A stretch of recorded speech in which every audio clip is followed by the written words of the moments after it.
definitely not very old with that dated reference there, Joey. Nope. Mr. Hanky's Christmas poo. It is Christmas time. That's right, baby. Now, this is the Road to 272 podcast from Pulse of the Heartland. We're on week 14 of the NFL season. We'll see how the rest of the season goes for everybody else. But first and foremost, we'll give you our socials. You can hit us up on Instagram and Twitter at Heartland Pulse. Search us on Facebook and YouTube, Pulse of the Heartland. We got a new one. We got our Twitch out, and that's Heartland Pulse as well. And then, as always, our new home for everything is inthezone.studio. You can hear all of our stuff on there, see all of our YouTube videos, and then see a bunch of blogs and a bunch of articles by some actual professional writers on there. So check all that stuff out. All of their socials are in the zone at Twitter or on Twitter and Instagram and all that stuff too. So if you go to our page, you can find theirs too. But I kind of jumped ahead of everybody. How's everyone doing tonight? We'll start over to my right here with Mr. Homer Bryant. I'm doing all right. I'm drinking a. I'll do one. I've only had one since I bought this 4-pack, so I figure I got to get through it. But yeah, otherwise doing pretty good. What kind of beer is that? A double hazy IPA. Ooh, cool. So I'm sure you'd enjoy it. Nice, I like that. And Mr. South Dakota Trent himself. How you doing today, bud? Doing good. I'm back. It's been almost 2 weeks since I've been on a podcast. I almost forgot how to do it, but I did not forget how to pick NFL games, by the way, after last week. Just why did you say that? Are you like in the lead in the standings or something? Yes, that's correct. I took my lead and made it even bigger this week. So that's what she said. Maybe I took all of last week off to get the perfect picks in.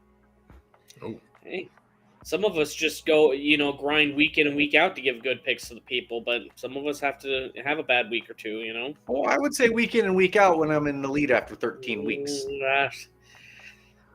No, I can climb that lead in 1 week, my friend. I'm climbing. You're only a couple rungs up.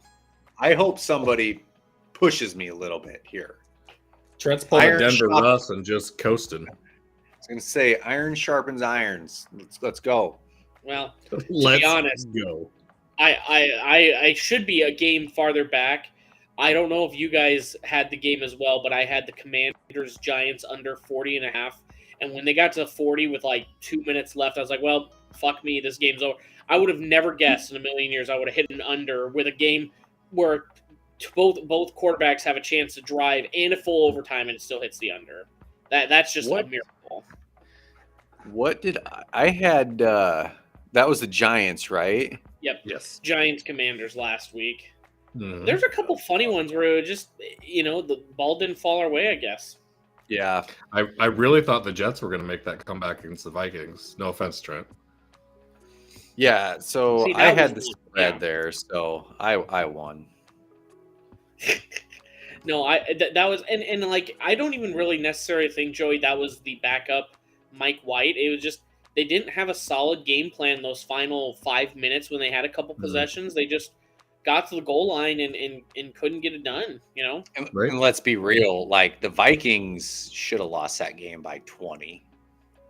How often have we said that though this year? Vikings should have lost that game and they somehow pulled out of their ass, Yeah. Why do you say that? The Jets scored 5 field goals in a row. Those could have easily been, if those were touchdowns. Yeah. That's 35 points right there. Right. Yeah, I mean, if Breece Hall was still playing, they may have punched those in. So. Yep.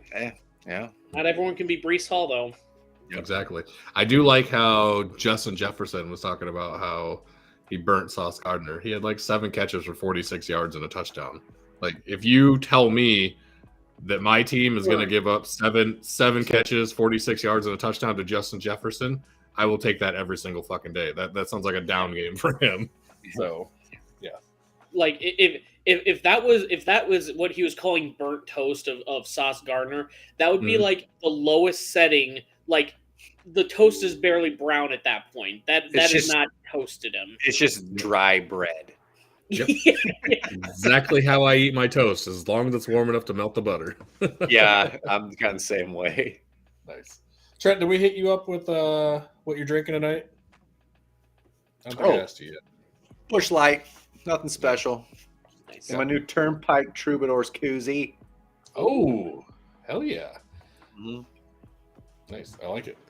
And I am sipping on some White Claw Surges. I bought them last week in Atlanta, and we all know I had stomach problems. So I brought them with me to Jackson. So they're here. Is that like your adult version of like 7-Up to settle your stomach is just White Claws? Basically. 8% alcohol, just got to feed the beast. Nice. White Claws and saltine crackers. Mm-hmm. Mm-hmm. All right. Well, any other games you want to touch real quick from last week? I know we didn't have a Monday podcast, so this one may be a little longer. If we want to go ahead and talk about any of the games from last week, I'm just going to open the floor instead of making it methodical here. I mean, I'm just going to get the elephant out of the room. The Bengals kicked our ass, and I would say that. Honestly, our defense looked like Swiss fucking cheese out there. Because, it didn't matter if it was Joe Burrow, Mike White, Joey Mahosky playing quarterback. Joe Cool. We couldn't create any pressure on him. And that might have been the easiest passing I've ever seen in my life. I mean, I think he was like 26 for 31. And one of them was that easy dropped touchdown. And I guarantee there's a couple that were just easy drops. So this is just – and I don't like to get too negative because no one wants to hear – bitching and complaining, but like this is where from last year, and again, Mahomes covers up a lot of mistakes. And when you think that, you're thinking like players, he lifts players up, and I believe he does. He makes a lot of people better. He can't do much on defense, but he covers up so well, and he scores so many points that is the only reason why our DC Spag still has a job. He has done terribly this last. I mean, since he started, since last year when we had that horrific start at the end of last year, there has been a lot of times where they don't make the defensive adjustments they need to. And they're even with our, I would say, slimmer defensive line. Chris Jones is typically getting pressure.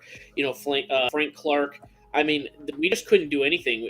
The Bengals they've improved on their line, but their line's still pretty shit. They allow probably like 3 to 6 sacks every game, and I don't think we had one. I mean, it was just quick release passes, and is it Perrine or Perrine? It's Perrine for his last name, isn't it?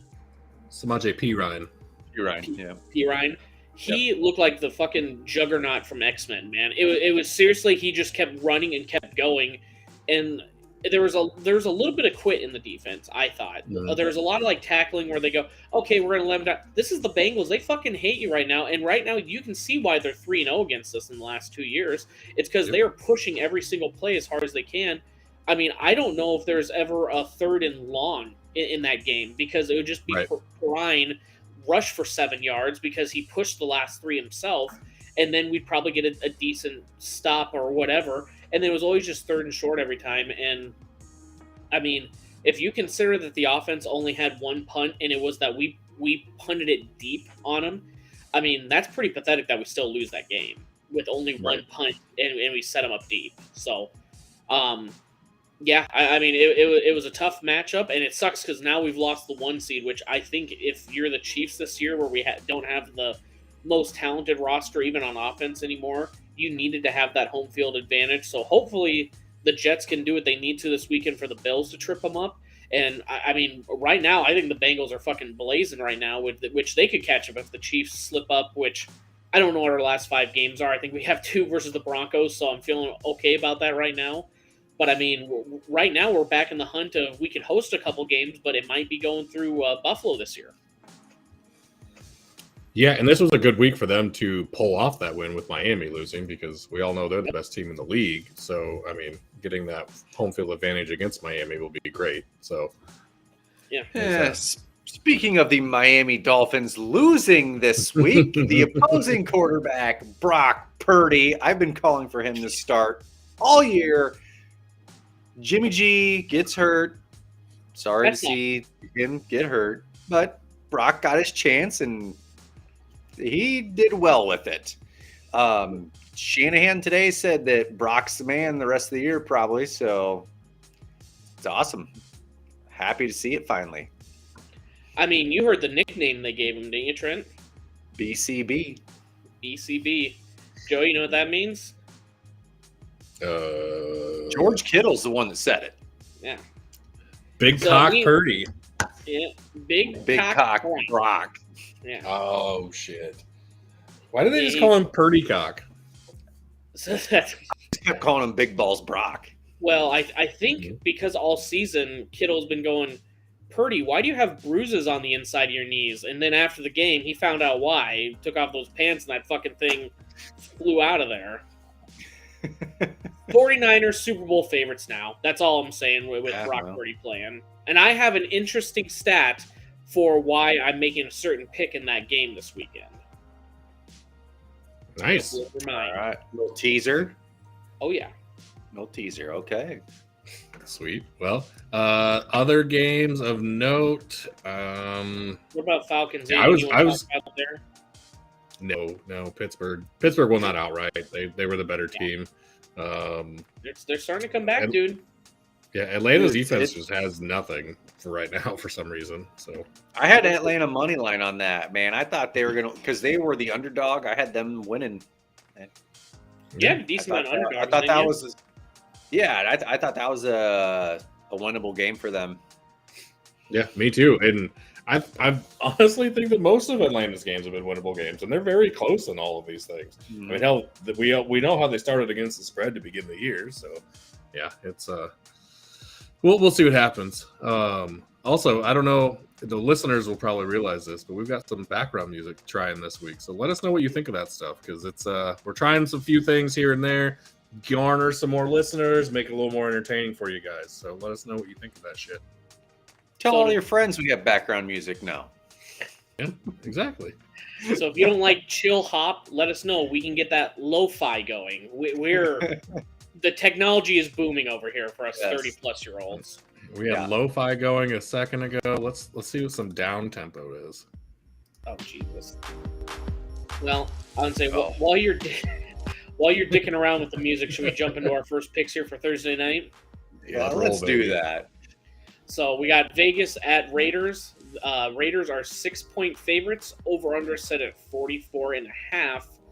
You know what, Trent? You're the champion. How about you go first? So this game, I took the under 44.5. The Rams, they suck. So they're not scoring any points. Las Vegas, they're very hit and miss. Unless Devontae Adams and Josh Jacobs are going off, I don't see this game being high scoring at all. So I took the under. You know, like I always say, life is too short to bet the under. Not in this shitty game. Life's short enough. Yeah, you can bet it. Yeah. Joey? Yeah, I agree with Trent on both of your takes for these teams. I do think that Josh Jacobs and Devontae Adams get going in this game, though. So I took Vegas with the points. If someone watches this game actually tomorrow night, let me know, because this is going to be a barn-burning stinker of a fucking game to watch. I'll be watching the Iowa State game instead while we're podcasting. Yeah, and it's Thursday. All the Thursday games are stinkers. So there you go. So the good thing to brighten up your day will be listen to our college football pod live streaming at 8:30 on Thursday nights every week. And we're going to change it to, I think we're just going to rename it Amateur Hour, because I think we're just going to continue on with college sports. So hell yeah. Yeah. The world premiere of Amateur Hour tomorrow at 8:30, people. Amateur Hour, baby. I was cruising the hub, and it inspired me. I was looking at some categories. I go, wait, amateur. Yeah, I got an idea. And all of a sudden, here we are. For my pick, I have the Raiders plus 3.5. Or I'm sorry, not Raiders. I have the Rams plus 3.5 in the first half. Again, both teams are awful. I know the Raiders are hitting a hot streak here. But if you look at who they've actually played, the Raiders, 2 of their 5 wins are the Broncos, who are dog shit awful. They did beat a Chargers team that I don't know what's going on with them, man. They have been slowly declining this year, and then an overtime win at Seattle, which is decent. But I mean, one of those wins I don't respect, to be honest. And they've allowed a lot of points. But if you look at these games, the Raiders, 5 of those 7 games since their bye week, they have been trailing at the half. So I think the Rams make it interesting in the first half. I think the Raiders still win, but I'll be honest, 6 points, I'm not confident they'll win by more than that. I think they've only had three of their 5 wins have been by 6+, but I mean that's nothing for me to feel confident even with the worst team in the league right now. You think the Rams are the worst team in the league? Houston? They're close, dude. I mean, they're closer to the worst team than the best team, I guess. God, yeah. Yeah, that makes complete sense. But yeah, that just puts them anywhere between 17 and 32. Mm-hmm. Yeah, I mean, I don't know, man. I would say bottom 3 right now. Nothing to write home about with them. I can see that. Yep, I agree with it too. I'm not saying you're wrong. I didn't know if that was your full opinion or not. So cool. Yep. We move on to the next one. We got Who's the other 2 guys, Joey? Oh shit. As you can tell, it's my first time hosting this one. I don't know all the things. We got Clark with he's got Vegas spread, and Ryan has team total Las Vegas over 24.5 in the game. I'm sorry, Ryan. I don't trust. If you were to gun to my head, Raiders have to score over 24 points, or I'll kill you. I might just start calling my family and telling them I love them at that point. I don't. Or I'll kill you. Yeah. Well, I guess that was kind of given with the gun to the head. I don't know why I had to over-explain it, but here I am over-explaining the over-explaining. So I like it. Maybe they miss and just shoot you in the kneecap. The gun slips. Whoa! Should have had that can of corn, I guess. Great start so far. Yeah. Next game on our list, we got Houston at Dallas. Dallas is a 16.5 favorite, 45-point over. Trent, we're going to make you go again. You're going first, bud. Okay, so Dallas is putting up 100 points a game. They scored 33 points in 11 minutes the other night. There's like 7 teams that haven't scored 33 points in a game this year. Yep. I took the over in this. Dallas could score 45 on their own against Houston. Last week, Miami could have if they wouldn't have taken their foot off the gas. In Houston, I mean, say they score 2 touchdowns. Dallas only has to score 31. I mean, come on. I took the over. This was, I feel like, one of the easiest bets of the week. I'll be honest. I thought it was one of the easiest bets, Trent, but that was because I have Dallas minus 16.5. I can't watch them decimate a better team and then go, oh, well, they're playing a worse team at home and they still have that defense, and they are trying to prove something right now because everyone talks about Mahomes, Allen, now Burrow, Joe Cool, Joe Burr. They're trying to make a name for themselves, and they are going to I think they're just going to run fucking all over them, man. Mm-hmm. There it is. There's the Burrow hate. I was waiting for it. You were way too nice in your evaluation of last week. Yeah. Like I said, I'm trying to keep it positive, though. But legitimately, who's talking about Dak Prescott right now? Who's talking about Zeke? Other than this celebration. Well, no one should be talking about Zeke. No, everyone should be talking about Pollard. Zeke is fucking washed, man. Give him the goal line carries to keep his name in the game. But, yeah, Pollard's the running back of the future for them.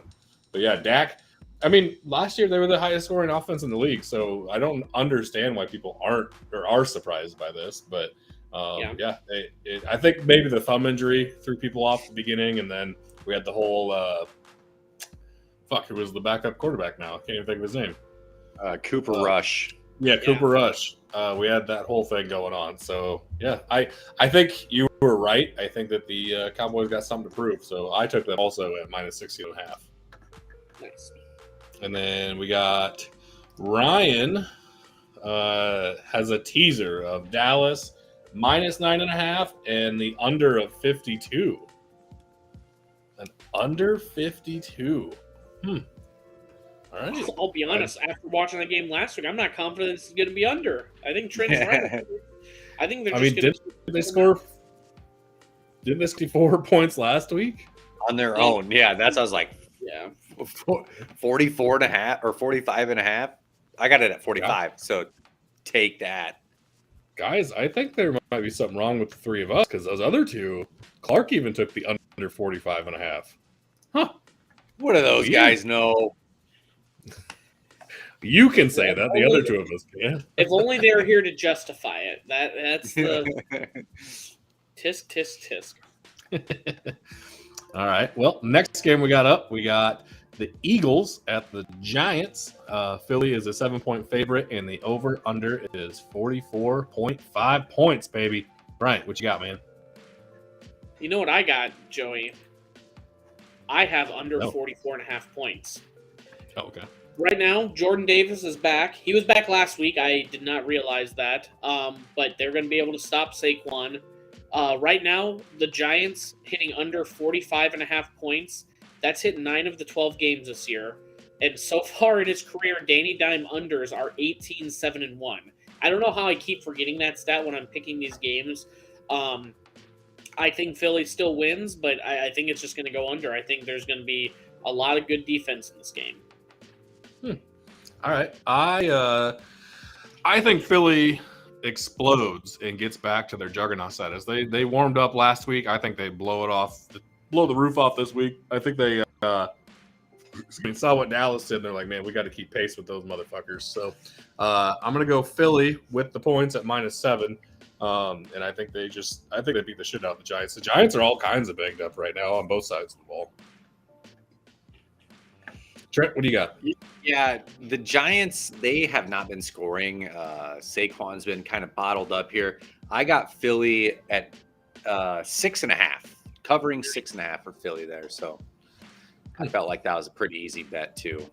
Crucial half point right there. Yep. Heck yeah, man. Let's see. Clark's got Philly -7, and Ryan has Giants +7. So they're split on that one. Okay. Cool. Find a little diversity over there, those two. Right.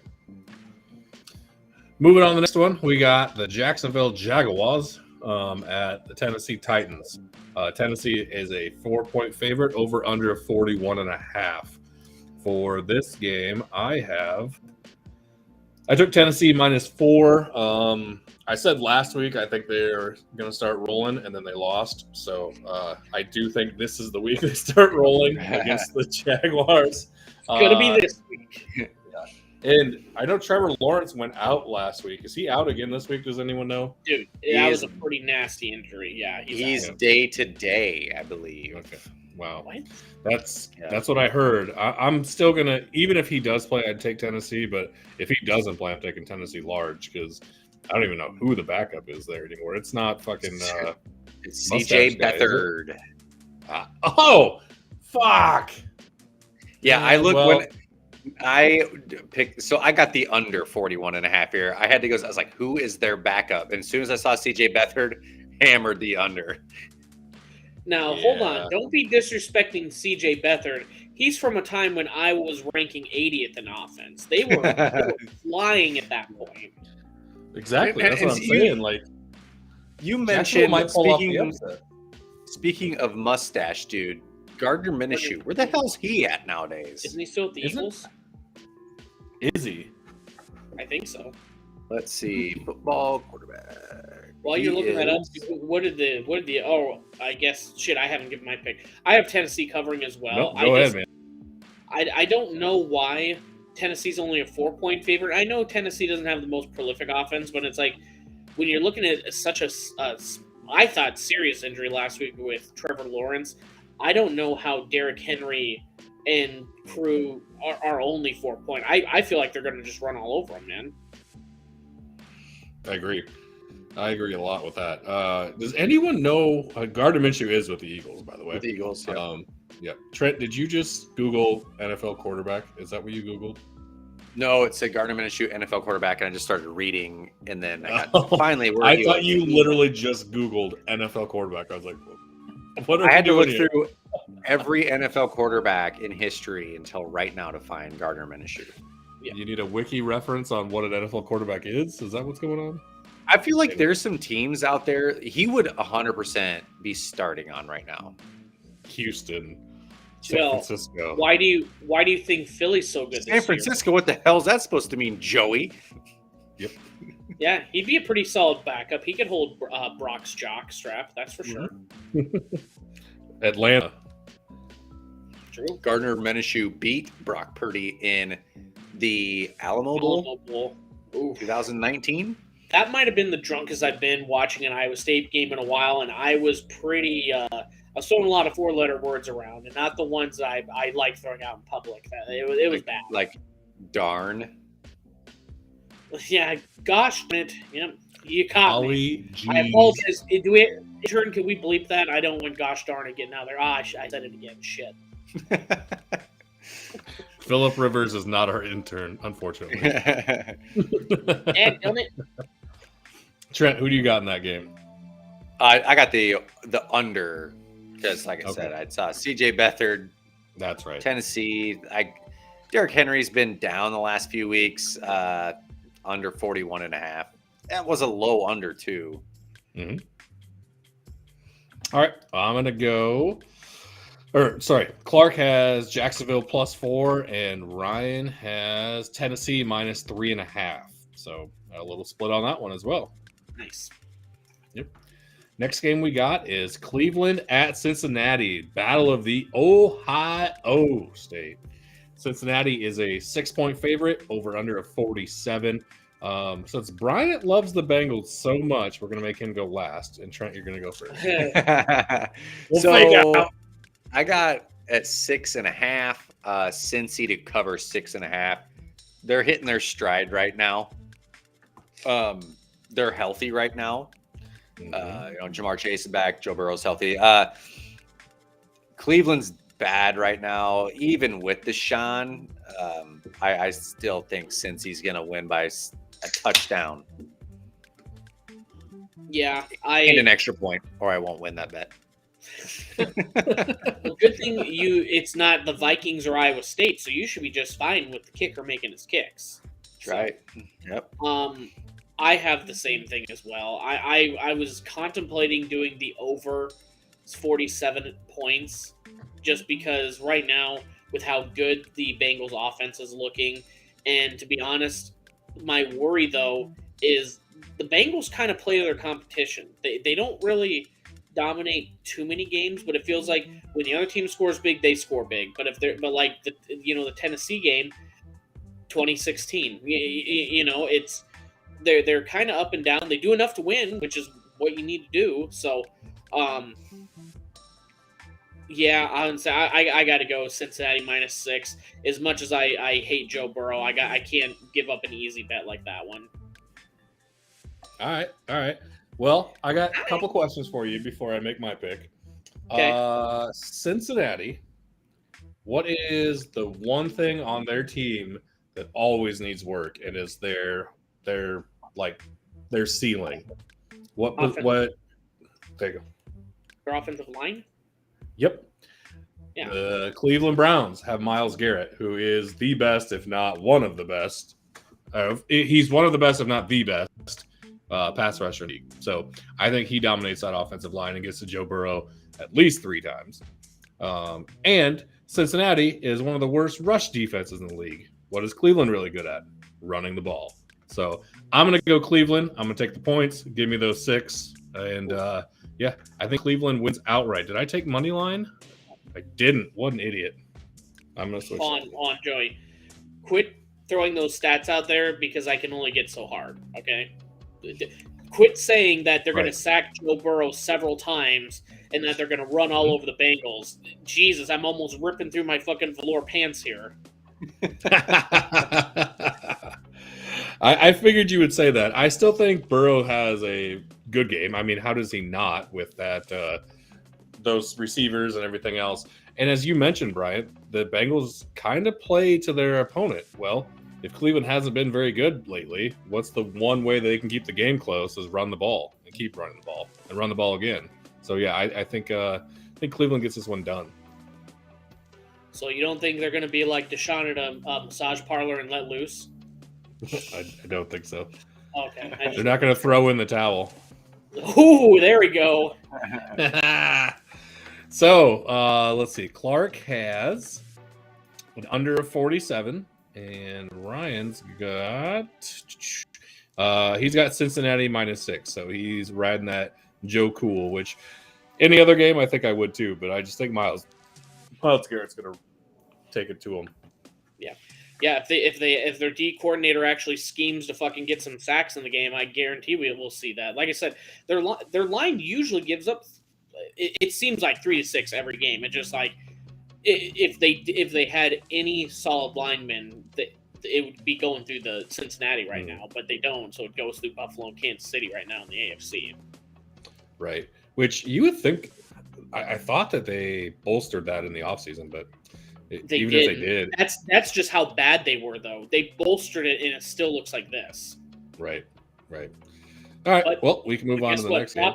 Well, on one positive thing on the Bengals, props to Zach Taylor, because right now he outcoached Andy Reid those 3 games because they had some stuff they struggled with, and they changed up their game plan just enough with fast passes and everything else to beat the Chiefs. So I don't know. I would say just the one positive thing, we need to change that if we're going to beat them. But I mean, where you're mentioning Myles Garrett and all these actual stats, maybe Zach changes up at halftime or gets a feel for it, and they've actually, they can scheme their way out of it too. Yep. I do think that running teams are the one kryptonite to the Bengals. I mean, Tennessee looks like they could run all over them too. It's just that's how the Bengals operate. So if they get in shootouts, they can hang with anybody and pull off an upset. But anyway, enough about that game. Let's move on to AFC East. We got the Jets against the Bills Mafia up in Buffalo. Buffalo is a 9.5-point favorite, 44-point over under. Bryant, what you got, man? Under 44 points. Divisional game. Both defense are very good. I don't think Allen, and this is not me being an Allen hater, I don't think Josh Allen to this point can elevate week in and week out, elevate his team to the level that he needs to. I think he plays decently well, but they've also had a decent amount of close games. I mean, look at Thanksgiving. They're supposed to run all over and just destroy the Lions, and it was a 3-point game and a damn near close loss. So I'm going to go under. This Jets defense is for real. That it was even with Mike White, I think it's I don't think it's not an improvement. I think it's a horizontal move. I think he's about the same as Zach Wilson right now. But I think the Jets can keep it close. If not, honestly, get it done. Trent, what about you? I have the Jets covering 9.5. Buffalo's been playing a lot of close games. The Jets defense is good. They can score points. I think that they keep it close. I like these lines that are big like this. I always like to take the underdog because maybe they're up by 16. Who knows? Maybe Buffalo's up by 16. One garbage time touchdown brings that down to 9. So that's why I like taking that underdog in this instance. Nice. I like that too. Clark has the over of 44. Ryan is taking the Jets with the 9.5, like Trent is. I am going with Buffalo minus 9.5. I think there's just too much there for Sauce to cover on his own. I like the Jets defense, but we all know who the star is. I think Buffalo, Josh Allen, I think they get it done, and I think they win big in this one. I think they win by 14. All right. Cool. On to the next one. Oh, Clark had the over and Ryan had the Jets. Cool. Yep. Next game, we got the Minnesota Vikings Skull versus the Detroit Lions. Detroit somehow, some way, is a 2.5-point favorite. No respect, man. Rodney Dangerfield is rolling in his grave in this one. And then we got the over-under of 51.5. Trent, do you want to go first or last on this? I will go first. All right. How are the 10-2 Vikings a 2.5-point underdog to the Lions? There was another game this year that was like that too. I can't remember what game it was where the Vikings were an underdog and they should not have been. Now, I took Minnesota money line. They're the underdogs. That's where the money is in this line here. So I just took Minnesota money line. I know they played a lot of close games, and they're scoring a lot of points right now. So Detroit, they can still make the playoffs. So they have something to play for. But I still like Minnesota to win this game outright. Nice. Okay. Well, the other Viking fans on the podcast, or Viking fan, I should say, Ryan has a teaser for this one. He's got Minnesota at 9.5. So taking those points, 9.5 points, plus 9.5. Yeah. Yeah. All right. And then the over of 46.5. So yep, he's got Minnesota on that one. Bryant, what do you have, man? People have called me a Vikings hater for the last few weeks, and they're going to have to keep calling me that because I have Detroit minus 2.5. I cannot keep watching this team just keep getting. I mean, there is a decent amount of luck here, Trent. They are making the plays to get the win at 10-2, but I mean, I can't watch this 10-2 team keep going like 500 against the spread, and they just eke out of it. Like, we're talking, we made a big huff about squeaking out a victory. That's the Vikings season is a 10-game squeak. Every fucking week it is a close game, or they get their doors blown off. They cannot just dominate a team. You don't become 10-2 by losing games either. Like I said, you win, but it's a squeak by every single week, man. Well, let's keep that going. I'm cool with it. I'm just going through their games here. Their one not squeak by win was week 1 with the Packers without Allen Lazard and a few pieces.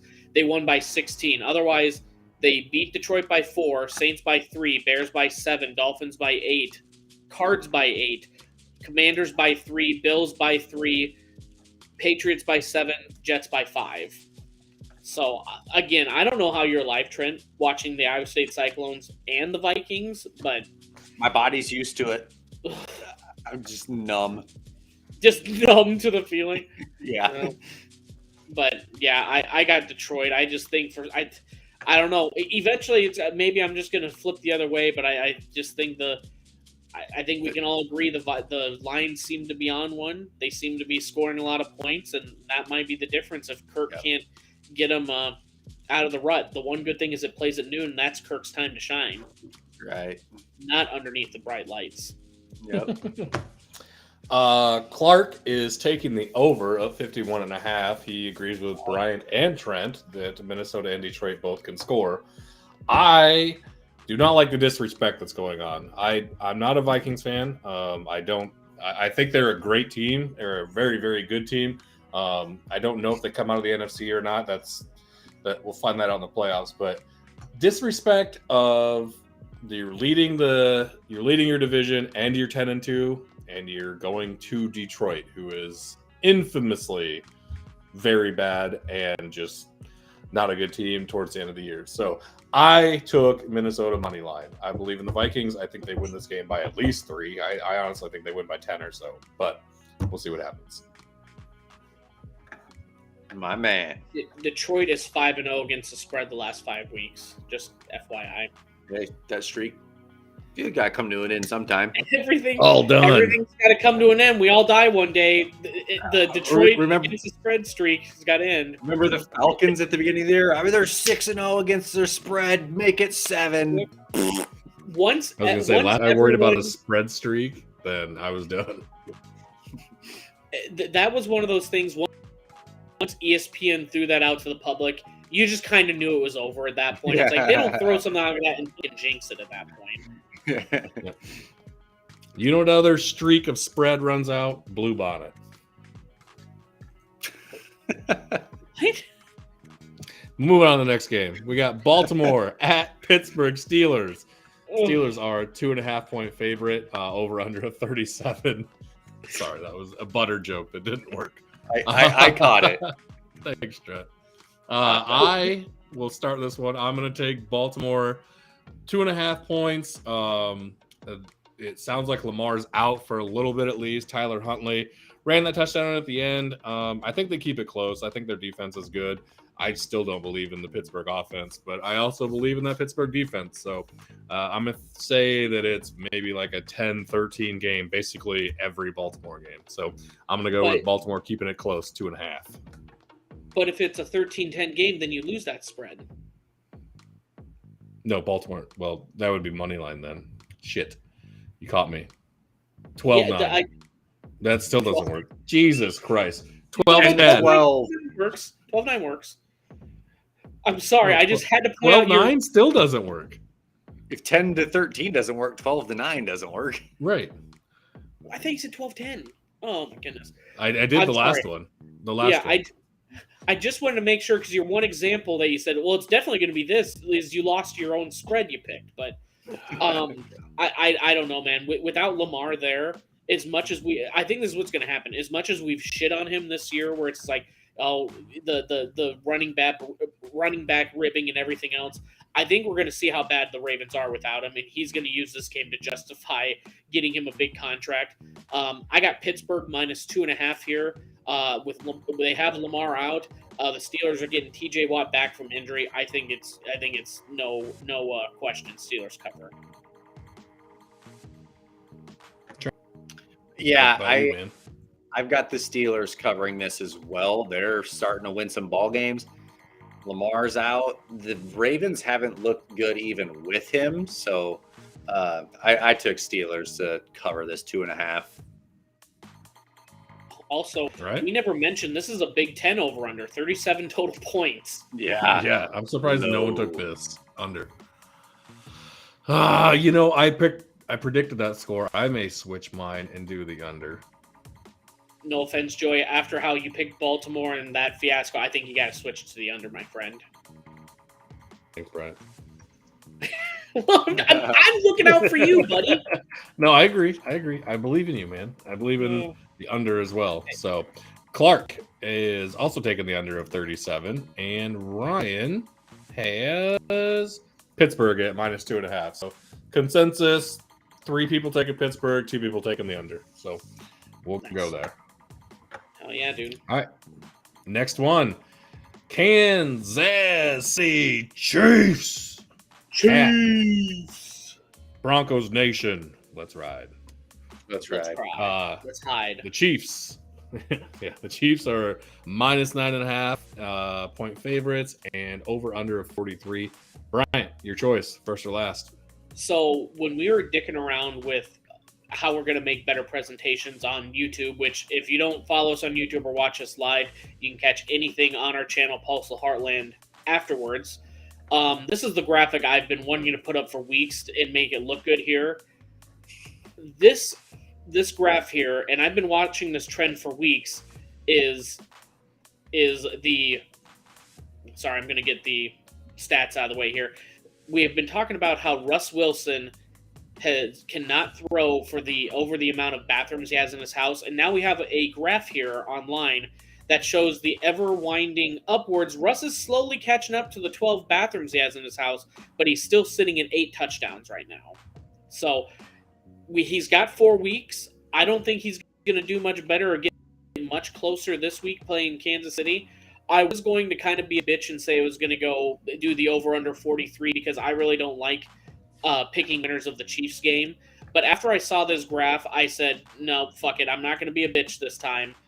Chiefs are covering that 9.5 with ease. The Broncos are dog shit. They're awful. Chiefs cover with ease. I just look at that and think Russ better not renovate any of his house and add more bathrooms.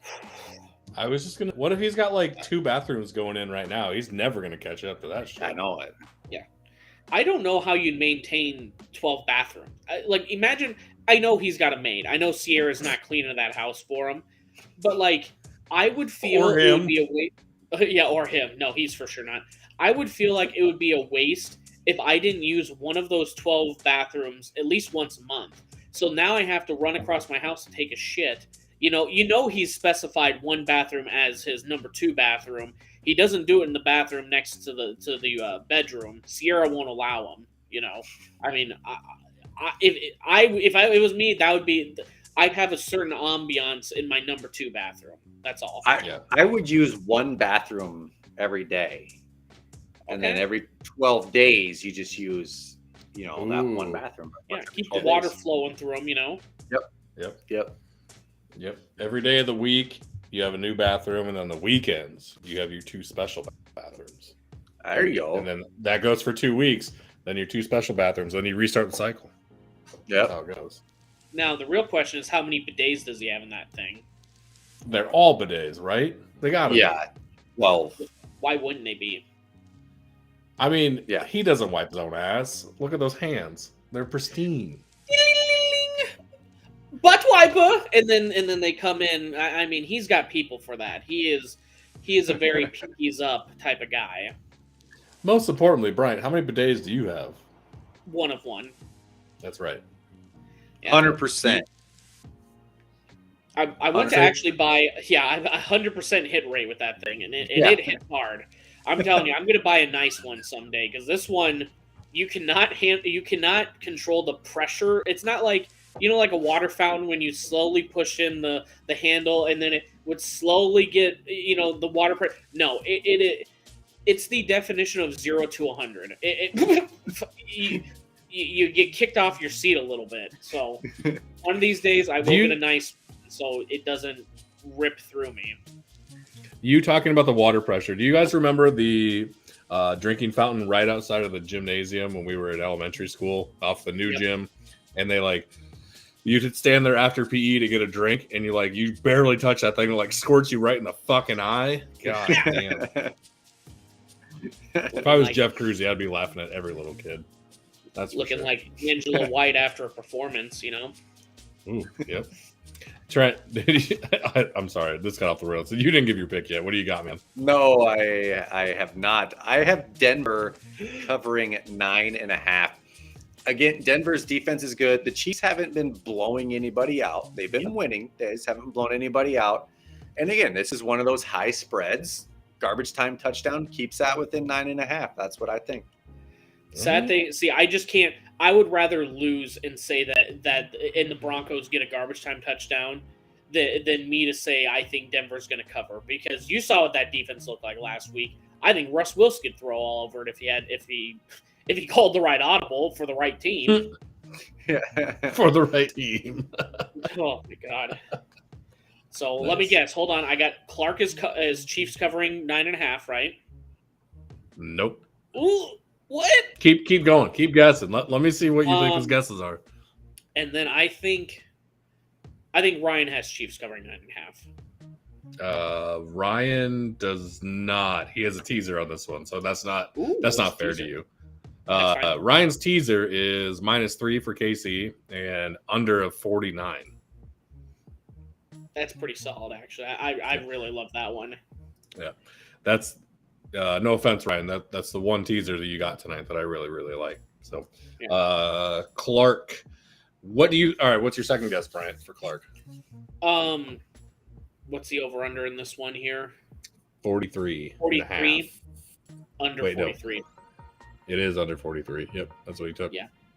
Again, I think me and him are on the same page. I hate choosing my own team, but as much as we've shit on Russ, I can't be a bitch and say that we're not going to cover, Yep, I agree with that. I am taking the Chiefs to cover the 9.5. So, yeah. I just really think Denver's a dumpster fire, and I don't think anyone on that team really gives a f anymore. I know that defense is good, but yeah. What? Saying that Denver is like a dumpster fire is an insult to dumpster fires. They provide warmth. They get rid of garbage. Denver doesn't do that. Denver is a steaming pile of donkey shit. And fuck John Elway.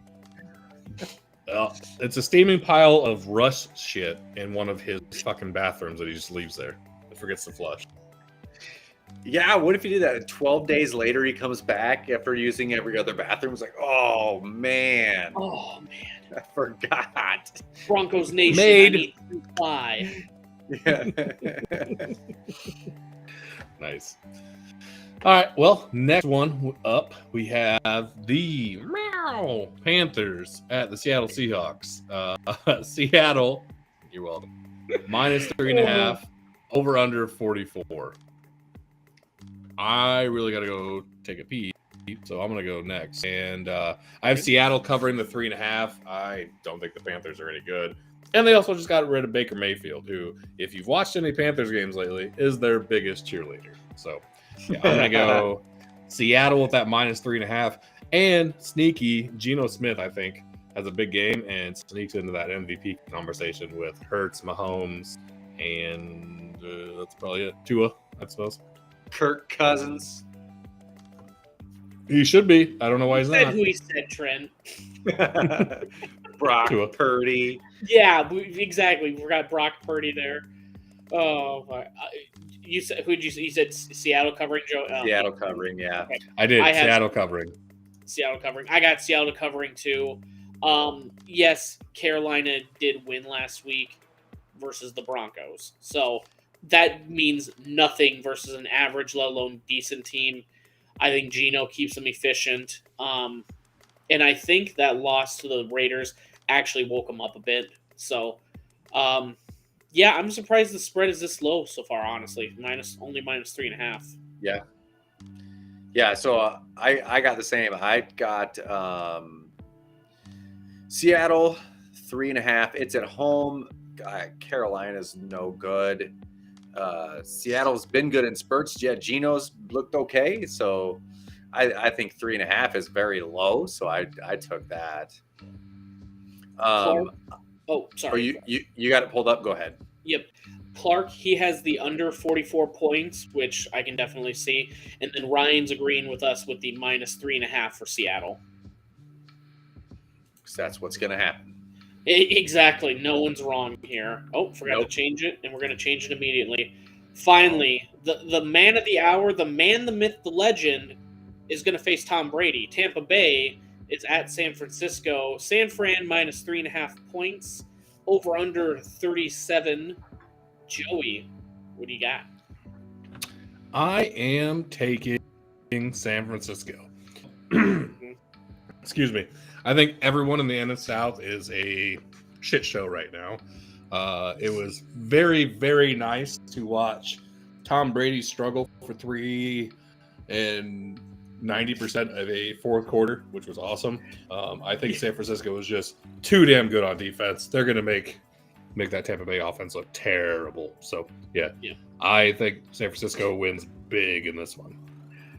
Joey, I laugh because we've all agreed in that text chain. Oh, my God. Isn't this kind of nice? Finally seeing this amazing football player finally struggle a little bit in one game, and we're going rah, rah, rah. Finally. Is it the end of Tom Brady? Nope. And then he pulls a fourth quarter comeback out of his fucking ass in the last second. It just like, God, of course he does. They're down by 13 points with like 5 minutes left, and then they win. So, does anyone know Tom Brady's record of being down by 13 or more points and coming back? Could you give us the total amount of games? Let's see. There's 85 of them. 85 of them? 60 and 25. No. Wait, no. Sorry, total there's 49 where he's been down by 13 points. Part of that was in the playoffs. So there's 49 games total. What do you think his record is? 35 and 29 and 20. Nope. 2 and 47. Do you know the other time? 13? By 13 points in the fourth quarter. Well, I mean, it's probably against the Falcons in the Super Bowl. That's the only other time he's done it. Okay, I apologize. I thought that meant like 13 points the whole game. I didn't know it was fourth quarter. I think it's just fourth quarter. Damn it. That's fine. That's what happens when you hear stats and don't write it down while you're driving, and Jesus. Yeah, I apologize because that just brings up a painful memory for you, though, Joey. Oh, yeah. Well, yeah. Everyone else was like, oh, I think he did against the Browns a couple years ago and did blah, blah, blah. I'm like, no, it is the Falcons in the Super Bowl. Nope, it never happens except for my team. Huh? Great, grand, wonderful. Yep. So I know I missed the rest of your guys' Carolina conversation, but that was the other team that I was thinking about when you were talking about the Rams being the worst team in the league. It'd either be the Panthers or the Texans too. The Panthers are super bad. This is kind of bitching out of the option, but I don't think they count because they've traded so many players and like it seems like they're not intentionally choking, but it's like they got rid of their coach, their starting quarterback, their starting running back. They traded away their starting wide receiver. I mean, they've traded so many people away. I've never seen a fire sale like this in the middle of a season before. And they've gotten better. They've gotten better, right? Yeah. So I don't know, man. I kind of honestly, the Panthers. If you're gonna get in my brain on a Sunday, oh god, when I'm thinking about NFL teams, it's like AFC West. I think of the Falcons because of you, Joey. I think of the Vikings because of Trenton and Ryan, and then I don't think of any other team. Like the Panthers might be 32 of 32 of teams I don't think about or could give a shit about. They just are so far out of my brain. All right. Yeah. I mean, guess you're just an AFC homer. AFC homer, and it's just one of those teams that's just like, I think of Green Bay because they've been dominant. They've had something relevant happen to them. Tampa Bay, they've had Tom Brady. The Panthers have had nothing. They've had CMC for maybe a total of 18 weeks in 5 years before he's injured, and then I don't think about him again because they're not relevant at all. Panthers have been to a Super Bowl more recently than Green Bay. That's true. True. They win, right? 2016. Mm-hmm. Yeah. Scam Newton and HGH Manning. It was a hell of a matchup. Lost.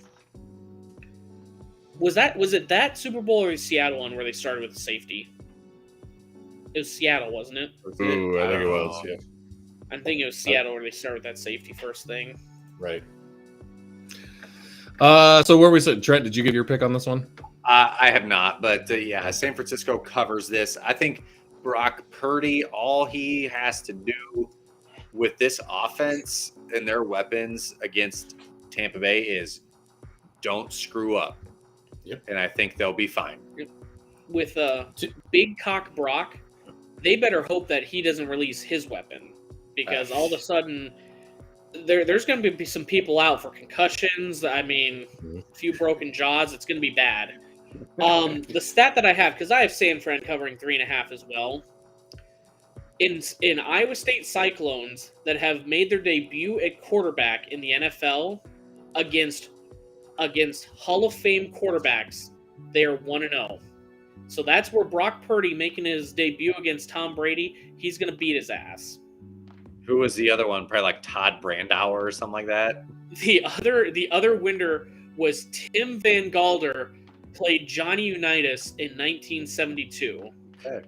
I have never ever heard of that name in my entire life. I haven't either. That's awesome. The only thing he knows, he beat Johnny Unitas, and he was an aging Hall of Famer too, but I didn't want to throw that in there. Johnny Unitas was 39. Tom Brady older than that. Brock Purdy's more handsome and a better quarterback than him now. So, so my manager is actually going to this game. He's flying out to San Fran. I think he said his wife is a 49ers fan, and he's just a Tom Brady fan. So he's like, I just want to see Tom Brady live one time before he retires. So, well, it's good that you get to see Tom Brady and the greatest quarterback of all time play this week. So that's cool. Yeah. I might legit. I've been thinking about like buying some like jerseys because I think I got to get a Breece Hall one. That's a Jets one, but I got to find one that looks cool. I think I might have to get a Brock Purdy San Francisco 49ers jersey if they continue. Yeah. I can't believe you two motherfuckers haven't even brought up the stat that Brock Purdy is the first Mr. Irrelevant in history to throw a touchdown pass. Yeah, I appreciate you bringing it up, but if there's ever going to be one man to break through records, it was Brock Purdy. Yeah. He broke 32 of them. Did we ever mention that? He lost to Iowa 4 times. Yeah, he did. Well, 3. I don't think he played in the first one. No, he was on the team. That's 4. Yeah, well, he's on the team. I hope he becomes another great quarterback that Iowa beat while he was in college, like Ben Roethlisberger, Josh Allen, multiple others. I mean, he could be the next. We're acting like well, Trey Lance is injured. We're acting like Trey Lance was some miracle great quarterback before he was injured for another year. I mean, yeah, Trey Lance was not exactly lighting it up when he got hurt and was out for the year either. Yep, and that was the other thing I was going to bring up. If you're coming in for a quarterback and this is your style of game, is be a game manager and not turn the ball over, which is Brock Purdy's strong hand at this point. Jimmy G, that's all he does, and he's made a whole NFL career out of that. So, I mean, you're coming into a good situation to exceed in this. So, I like it. Yes, sir. So, the other two guys, Clark's got the under of 37, doesn't think there's many points. I do not disagree with that whatsoever. And Ryan has San Francisco minus 3.5. So we're all thinking it's going to be low scoring with San Francisco winning. I like it. Trent, we finally brainwashed Ryan into the Cyclone fanhood. Thank goodness. Yep. Time to get him some Cardinal and Gold gear. Yes, sir. Next game on our list, we have Miami, the Miami Dolphins at the Los Angeles. Perfect. At the Los Angeles Lightning Bolts, the Chargers. Miami is minus 3.5 with a 52-point over under. Trent, what do you got? Under 52. Any number over under that starts in a 5 is really high. So under 52. Miami only scored, what did they score against San Francisco last week? 14 points? Something like that? Yeah. Completely different defense. It is. I know there's a bosa on both teams, but yeah. Well, they and the Chargers, they haven't been scoring. I mean, they haven't been great. They're kind of downward trend right now. So I like the under on this. There has never been a matchup between Miami and the Chargers the last 5 years that's gone over 50 points. So you might be onto something, Trent. I have Miami covering 3, completely different situations. The Chargers just lost to the freaking Raiders, who I have no respect for. So the Chargers have gone down, in my opinion. I'll be honest. Here's the other thing. Chargers, they're 0-4 versus playoff team. Miami, playoff team. Yep. Do the math. I am going to do the math. I say it's minus 3.5, and Miami's going to win by a lot. Okay. Wait, no, I guess I got them at minus 3. Sorry, I didn't even check the damn spreads and stuff. Joey, Miami by minus 3, and they are going to win by a lot. Joey, my friend, you're struggling with your math tonight. I know. I mathed all day today at work. I don't know what the fuck I'm doing right now. So other than drinking, could you say you're the Zach Galifianakis math gif right now, or at work all day? You're just numbers are just everywhere. Mm-hmm. You Rain Man-ed or something. I'm counting parts at one of the branches because of audits and shit, and also that's just what I do. And there was we were counting these springs. There was a bag of 43 and 3 bags of 8. Within like 2 seconds, I was like, 67. And the person I'm counting with, she's like, how'd you do that? I'm like, simple math. It's like, I didn't even have the numbers written down yet. I couldn't add them. I'm like, okay, well. Are you god? Yes. Sorry, I passed 3rd grade. My bad. Did you tell her that you were talented and gifted from 4th to 8th grade? No, that part didn't come up, and neither did my ACT score until dinner tonight. So. What'd you get in your ACTs again, Joy? 34. Damn. Audience, you should feel privileged to listen to all of us. Combined for our ACTs, we probably got like 80 points between us here. We probably have an over-under of 80. I might be bringing that number down a touch. No, you're going to be just fine if I did the math on mine. I think I had like 28 or some shit. Jesus. Trent, we're doing the same Trent, damn we thing showed right you, now. It doesn't we showed you fucking ours. matter.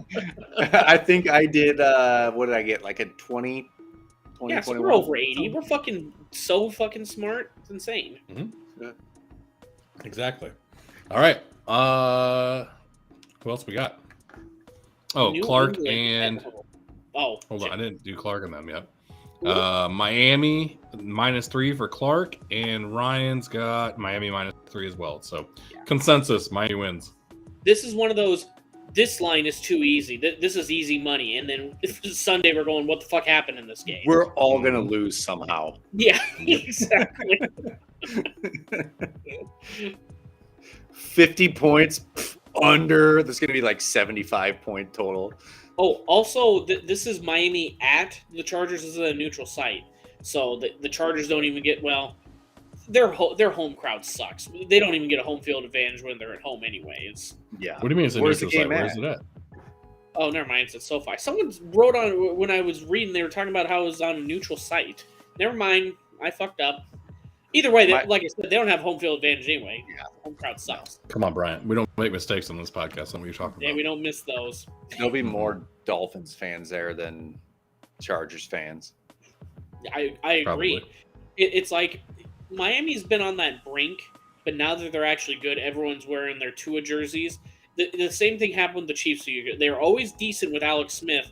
All of a sudden, when Mahomes comes out and they start winning, all of a sudden, I knew people in my life that I didn't know were Chiefs fans until all of a sudden they win a Super Bowl. That's exactly what's going to happen with the Dolphins fans. All of a sudden, I've loved them since the 90s in Marino. Then fucking show it, man. You need to be with your team when they're 2-14 as when they're 14-2. Loved them since they were in 1972 and they're undefeated. Yeah, Mercury Morris. I remember him. When your quarterback runs a dogfighting ring and you're still a fan of that team, come talk to me. That's it. I don't think Kirk Cousins is going to make that mistake. Yeah, but Joey, did you ever have the likes of Damon Heward and Tyler Thigpen starting for your organization? I don't think so. We had Joe Webb and Tavares Jackson. We had Matt Schaub. We had Matt Schaub and then Chris Chandler before Michael Vick. So, yeah. We drafted Christian Ponder in the first half of the first round. He looked good at Florida State, the old Seminoles, son. Okay. You win. He really lit it up against Wake Forest that year. Yeah. Yes. Going back to the fans not showing up, there are 2 home games for the LA teams this week. So, yeah, there will not be fans at the second one. Yeah. That's for sure. Yeah, too much traffic. They got to get to their beaches. Yeah, too much stuff to do, like read books and listen to music and go to the beach. And smell their Listen own to the podcast. Listen to the Pulse of the Heartland. Mm-hmm. Yeah. All right. We're probably last game we got on the area. Last game we got on the list is Bill Belichick versus Kyle Kingsbury. Cliff Kingsbury. Jesus. Oh, man. Kyle. Thank God we are at the end of this pod. We're derailing real fast here. Yeah. It was a joke. He literally looks like a Kyle. He looks like frat guy Kyle. Agree. That's what I was getting. Yeah. All right. Got New England at -1.5, 44.5 over under. I'll go first. I'm gonna go. I went New England -1.5. Yep. I don't trust anything coming out of Arizona. I don't think New England's particularly good. I think they're one of the better 6-6 teams I think I've ever seen. I think they could win against anybody. I think they can lose against anybody. I think Arizona is just blowing up internally. So I have not watched that HBO Hard Knocks in season for them, and I think I should because it looks like shit on the field. So yeah, I'm gonna go New England -1.5. Joey, you said you don't trust anything coming out of Arizona. What about their iced tea? Do you have any opinion on that? I don't dislike it. It's 99 cents. Okay, it's inflation proof, right? I think even so. Ramen noodles have gone up in price. I think it's inflation proof, like a Costco hot dog. $1.50. I can say that I have never had Arizona tea. I'm just not a tea person. You should try it. Yeah, well, for the price, I guess I could. I used to for the longest time. I really don't like Arnold Palmer's, which you golf guys will hate me for it. But I like the Arnold Palmer that is strawberry flavored. Have you seen those in Casey's or whatever general store you got up there? I've never had one. I don't know if they've stopped anymore. Fuck! Honest. I just remembered you live in South Dakota. We got to talk about something at the end of this. Sorry, Trent. Okay. All right. Okay. We'll fly through it. On the air or off? On the it's okay. We've probably talked about it before in our podcast, but sorry, Brian. Okay. Go ahead.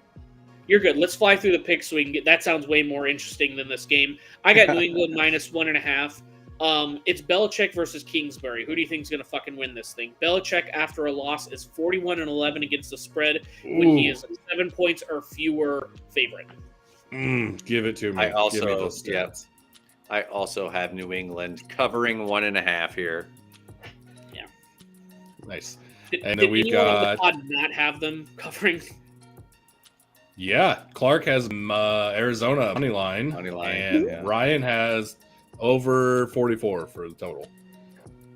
After all these weeks of him shitting on Kyler Murray, and he doesn't pick the smallest spread for New England to cover.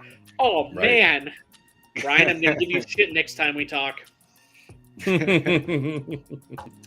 the one thing I wanted to bring up, Trent, was I watched a Facebook, TikTok, Instagram thing, but the Corn Palace in Marshall.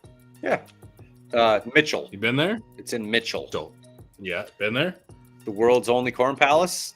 Yeah. No, never have. Oh, man. You watched You Betcha Guy, didn't you? I did. There's a basketball court in there. That is they fucking play awesome. They play the state basketball championships there. Yeah, that looked amazing. Yeah, I've never been to it. I didn't even know it was in South Dakota. Like, I assumed it'd be in Iowa or Nebraska, but South Dakota. Yeah, the Corn Palace. Now they so the outside of it, so you can see there's different stuff on it, like there's circus theme. They take that all down. That's made out of corn. They like put scaffolding up and like we'll put it back up with whatever theme they're going for. There's that one. It's 1991 here. Let me I'll pull something up here for you and share my screen. Damn, that actually looks pretty awesome. Yeah, so they changed that out. I'll show you. We can see what it is actually right now. Let's see. The world's only corn. Yeah, what do you think does this guy have a name right here? Corny corn guy. I don't know. Colonel. Yeah, for all of you that are looking for picks, we are done with that. This is getting into Funcast territory because we didn't get to do Monday's show. So, oh man, baby. So yeah, actually, if you only are here for the NFL picks, we're done. You can leave. We're looking at the Corn Palace now. We'll see. We'll see you next week. Same bat time, same bat channel. That's right. God, that looks pretty awesome, dude. Right. You should watch that. I'll send it to you on Facebook. The short I got from the You Betcha guys. I think only three former Iowans could look at Corn Palace and say, "That's awesome, dude." Yeah. So I shared my screen, Brian. Yep. Hold on, I'll stop sharing mine. Okay. I really think we should try and do dual podcasts with them. One, I mean, they're way bigger than us, so get us exposure. But I mean, Heartland, You Betcha, guys. Like, I think it'd be a great combo. Sirs, we got 3s of 6s of listeners. You need to get us on there ASAP. Mm-hmm. This is the live view of the Corn Palace right now. Oh shit, that looks amazing. If you go to Kelloland's website, which is the news station in Sioux Falls, they have webcams all over the place, and this is one. So that's it now. I apologize because I don't want to bring anything negative to this, but I mean, there's got to be no smoking allowed within like a half a mile of this place, right?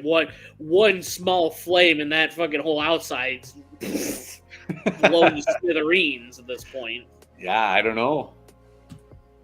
Yep, that's the Corn Palace right there, live as we speak.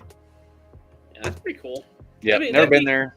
Been to Mitchell a couple times just to go to Cabela's. That's about it. Does this make me un-American if I want to go to South Dakota more after seeing the Corn Palace than I have when I've seen Mount Rushmore my whole life?